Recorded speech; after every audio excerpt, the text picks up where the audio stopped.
नवरा पाठीमागा असेल ना सगळं मिळणार. पुन्हा सांगतो तुम्हाला, नवरा पाठीमागा पाहिजे, सगळं मिळू शकतं. सुख त्याच्या हातात आहे. पुढे जाऊन सांगतो, सुख त्याच्या प्रेमात आहे. त्याच्या संपत्तीत सुख नाही, संपत्तीत सुविधा आहे. सुविधा किती दिवस भोगणार तुम्ही? शरीराला मर्यादा आहेत. एक सांगू त्यांना, म्हातारी जर खरंच प्रेम करणारे असले ना, तर एकांतात बसल्यानंतर त्यांचं बोलणं आहे का तुम्ही? बोलतात एकमेकाला टोचून, पण टोचलं जात नाही, त्याचं नाव प्रेम आहे. जीवन परिपक्व झालं, दोघांचंही प्रेम आणि साथ टिकली, आणि मग जेव्हा एकत्रित बसतात ना, मग जीवनाचा आढावा घेतात. याला रवंथ म्हणतात. शहरातल्या माणसाला रवंथ शब्द समजत नाही ना. म्हैस रवंथ करते किंवा गाय रवंथ करते, रवंथ शब्द समजायला सुद्धा गावठी माणूस पाहिजे हो. शहरातल्या पोराला विचारा. आज आमच्या सकाळी एका ठिकाणी शिकलेल्या ठिकाणी विषय झाला. आमचा एक कीर्तनकार म्हणला, भाकरी आणि ढकू केले. तुम्हाला माहिती ढकू म्हणजे काय? नाही माहिती. किती विषय. माझा अंदाज लक्षात घ्या, मला काय बोलायचंय. ज्ञान नकोय, संपत्ती नकोय, प्रेम पाहिजे. साधू संतांच्या प्रेमाला कृपा म्हणतात, हे तुम्हाला कळालं पाहिजे.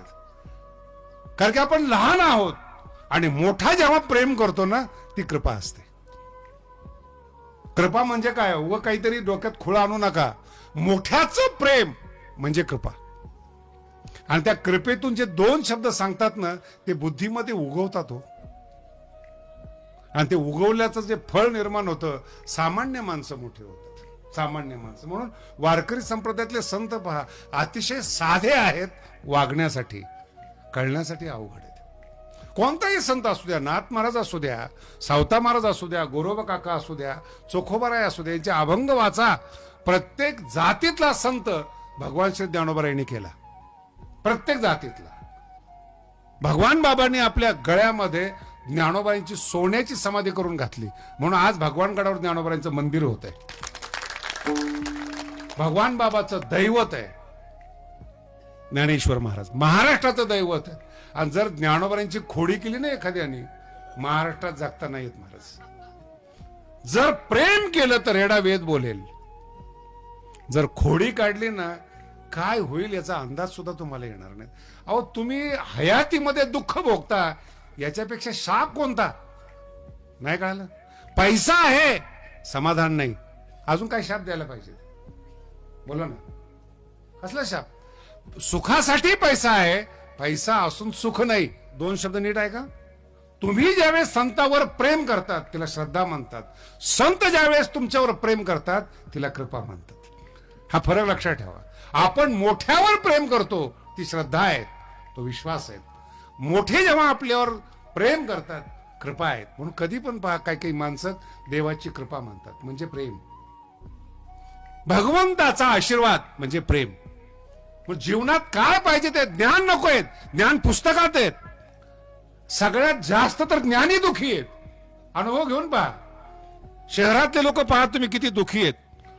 पूर्वी विमानात जर गेलो ना, त्याला प्रतिष्ठा मिळायची. 25-30 वर्षापूर्वी, अरे हा विमानाने प्रवास करतो. आता विमानाचं ना एसटी स्टँड झालंय तिथं. तुम्ही जात नाही, नशीब आहे तुमचं. एसटी स्टँड हे आहेत, जागा मिळत, तिथं जाऊन बघा तुम्ही, काय गर्दी झालेली. किंमत राहिलेली नाही, सुविधा आहेत त्या, पण ताण तेवढाच आहे, दुःख तेवढंच आहे, अंतर तेवढंच आहे. तुम्हाला 1 तास बीडला जायला लागत असेल, एखाद्याला हेलिकॉप्टरने 1 तास लागत असेल, प्रवास तेवढाच आहे. नीट आहे का? सुविधा आहे, समाधान नाही.